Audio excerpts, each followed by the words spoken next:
What do Charles Lindbergh, Amelia Earhart, and this 1929 Franklin have in common? Well, they all used air-cooled engines. Hi there, Rick DeBrule with another chapter in the automotive evolution, and once again we're here at the Martin Auto Museum right in Phoenix. It's a wonderful collection of more than 170 cars that truly span the full automotive spectrum. And this car right here, this 1929 Franklin, is a very interesting chapter. It's a story of innovation, creativity, and let's call it the cruel weight of being in the wrong place at the wrong time.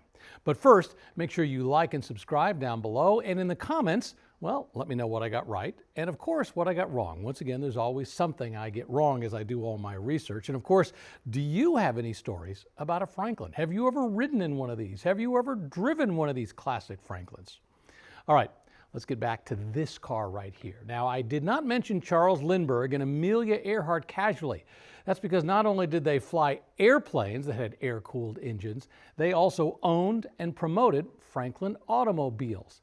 That's because while all the other big car companies were using heavy water-cooled engines, the Franklin used a lightweight aluminum air-cooled engines. As I said, it was the same type of engines that were powering the airplanes flown by all the great pilots.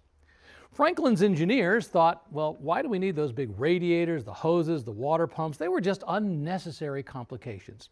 It was all about giving drivers less maintenance, lighter weight, and improved efficiency. But before we talk too much about this car right here, we're going to take a step back and talk about the history of the Franklin Automobile Company. It was founded in 1902 in Syracuse, New York by an engineer named John Wilkinson and industrialist Herbert H. Franklin. Now, from the very beginning, Franklin set itself apart by committing to air-cooled engines. And that was a pretty radical choice back in an era when the internal combustion engines were dominated by water-cooled designs. Franklin cars quickly earned a reputation for innovation. They were using lightweight aluminum, and they were using wood in their construction, which was offering exceptional fuel efficiency because the car was so light, and had a pretty smooth ride thanks to full elliptic springs in all four corners. Owners valued these cars as dependable touring cars that could handle long distances without overheating. In fact, that was one of their big ad points in their advertisements. Even in harsh conditions, throughout the 1910s, the 1920s, Franklin was respected as one of America's premium automakers. It was competing against Packard, Pierce Arrow, and Cadillac. We'll talk more about that air-cooled engine in just a moment, but as I mentioned, the company was really embracing the concept of using lightweight construction throughout all its vehicles. Their use of aluminum was very advanced for that time. In fact, at one point, Franklin was supposedly the largest single consumer of aluminum in the world. The result was a lightweight car that not only rode smoothly, but handled well. And when you remember how so many roads back then, and think about this, the 1910s, the 1920s, they were unpaved, they were rough. Having a smooth ride was quite an achievement and one that was valued. Let's walk around and take a closer look at our 1929 Franklin. This was the mid-range for that year. They had a model above and below it. And the first thing I have to point out is this great big grille up front. This is not a radiator because, as I mentioned, this is an air-cooled car. So why does it have a massive radiator-looking grille that even has what looks like a radiator cap on top? Well, that's because a lot of the buyers back then, this is what they considered a real car, a straight-up grille. And the concern was with some of the Franklin buyers and some of the dealers that if they didn't offer this, people would get confused. Now, right next door to it, we've got a 1930 Cadillac LaSalle 340. That's the classic style grille that does have a radiator. This one does not. Now, I will say, the year before, they had a bigger circle shape down here that was part of the grille to allow the air to go into the air-cooled unit. For this year, they made this smaller, kind of stylized, which kind of goes back to the old school way of having a crank up front. But the concept of having a grille was really just to appeal to buyers of the day who thought this was what a car was supposed to look like. Now, I mentioned they were using a lot of aluminum, both in the block as well as the body. But by 1929, not so much. It was getting expensive. And as you go through this car in particular, I put a magnet on it. This is steel. This is steel. The doors are steel. The running boards are steel. The only aluminum section I can find is this portion right here. this back section, which is aluminum. Why did they go away? Well, once again, it was getting expensive to get that aluminum. Also, there were some other issues. For example, up in the cowl, they were having concerns with some of the cowls cracking over time. Now, about 90% of the bodies were built by a company called Walker. I believe they were in Massachusetts. There were also some coach build bodies as well. I know Dietrich, for example, was making an awful lot of the bodies back in those days.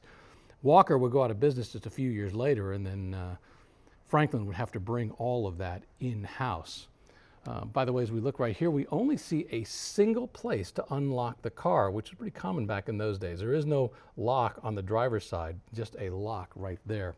One thing I do want to talk about are the full elliptical springs that this car rides on. In fact, we'll kind of go in here and take a look at them. You can see them right here. I'll get underneath so you can get a better view of them.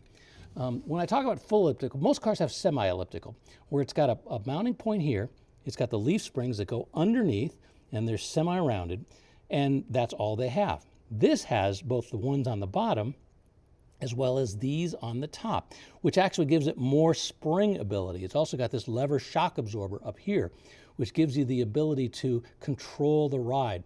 It was made for a very nice riding car, which was one of the key sale points for this car for an awful long time. The fact that it had those 4 fully elliptical springs on all 4 corners, which made for a very smooth and consistent ride in your 1929 Franklin. I want to point out that 1929 was also an important year underneath. It was the first year that Franklin went to an all-pressed steel frame. Up until this point, they had been using wooden frames, and they liked them because of the flex and for the ability to make them lighter. But for 1929, it was all steel, which made it stronger, but of course, also a lot heavier. All right, let's take a closer look at this very interesting engine that we have here in our 1929 Franklin. Air-cooled, as I mentioned, no need for a radiator. And the first thing you notice when you pop the hood or lift the side latches, shall we say, is this big black box. And this is what is responsible for the air cooling. What happens is the air enters the front through that grill, not a radiator, goes through a fan shroud. The shroud then blows it up across the engine, and it's then fed down. So this is considered a downdraft air-cooled engine. It goes across the cylinder heads, goes across the cylinders right here. And what's interesting is you can point out the fact that there are these fins on the side of each cylinder that are helping to cool it off, to dissipate the heat. The air then continues to flow down and goes across an aluminum engine block. Think about that, an aluminum engine block back in the 1920s. It had 2 advantages. Number 1, it was lighter, but number 2, it also dissipated heat very well. So it was really the perfect thing for what they were trying to achieve. And as I mentioned, they were using a lot of aluminum back in those days. Now I have to point out that this is a downdraft cooled engine. I think the next year they went to a side draft cool engine, which was actually more efficient, more effective. It also allowed for bigger valves, and they went from having 65 horsepower in this engine. The next year I think they were able to get up to 85 horsepower, and eventually they got 100 horsepower out of a 6-cylinder engine. Now they did eventually move to a much bigger engine. They, at one point, before the company went out of business, they produced a 12-cylinder air-cooled engine, which, while you think, well, that's huge, but that's really what a lot of aircraft were running back in their day. This uses an updraft carburetor, so you go through the manifold and feed that out, and it connects to a 3-speed manual transmission.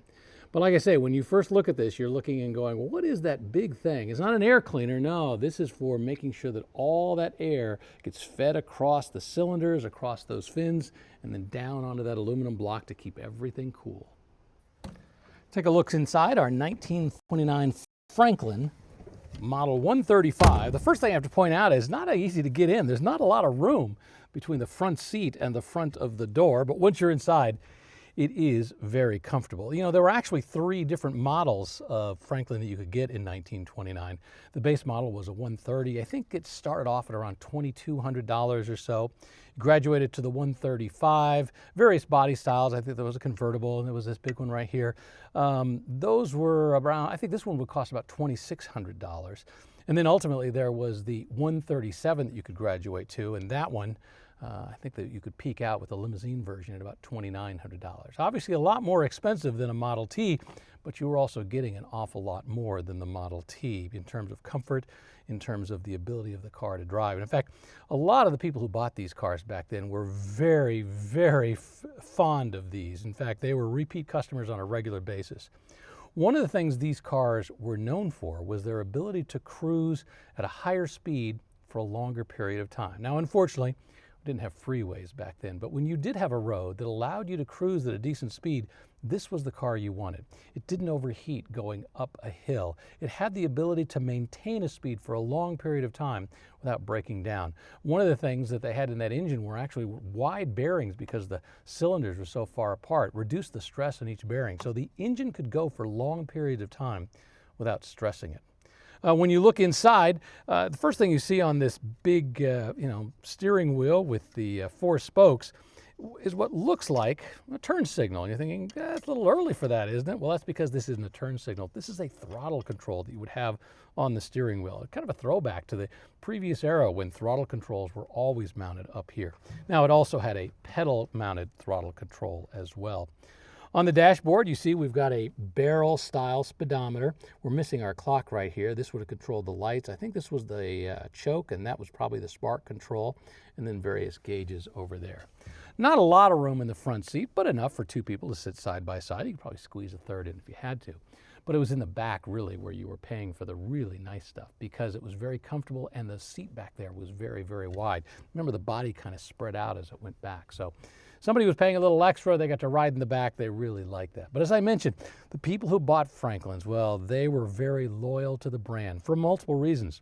They liked the comfort that the car had. Remember that 4 elliptical springs in each corner? So could cruise at high speeds and have a very comfortable ride. They liked the technology as well. They liked the fact that these lasted for a long time. So the buyers of these cars were loyal. They loved their Franklins.